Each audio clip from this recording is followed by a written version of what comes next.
نوصيكم جميعا بصحبة الأخيار والحذر من صحبة الأشرار. كل إنسان يدعوك إلى الخير هذا هو الصاحب الطيب، كل إنسان يدعوك إلى الشر أو يتخلق بالشر هذا هو الصاحب الردي. فعلى كل مؤمن أن يحذر صحبة الأشرار وأن يجتهد في صحبة الأخيار.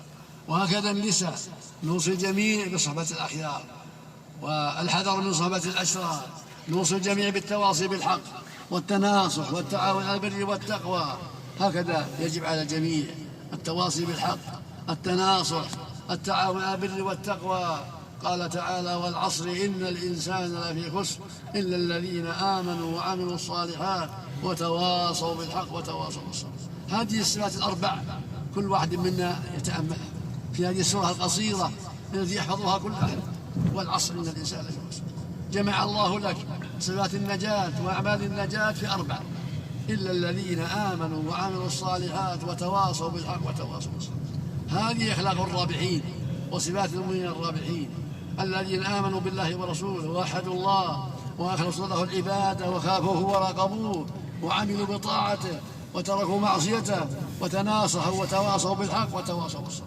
هؤلاء هم الرابحون، هم المؤمنون الأخيار، هم السعداء، هم أصحاب اليمين، هم أصحاب السعادة. فعلينا أن نتخلق بأخلاقهم، وعلينا أن نستقيم على ما استقاموا عليه، وعلينا أن نتواصى بذلك أينما كنا، في البلد، في السفر، في البر، في البحر، في الجو، في أي مكان. علينا أن نتواصى بالحق وأن نحذر ما نهى الله عنه وأن نستقيم على دين الله، نرجو ثوابه ونخشى عقابه. وعلينا أن نتفقه في الدين، في كتاب الله، في الأحاديث النبوية. يقول النبي صلى الله عليه وسلم: من يرد الله به خيرا يفقهه في الدين.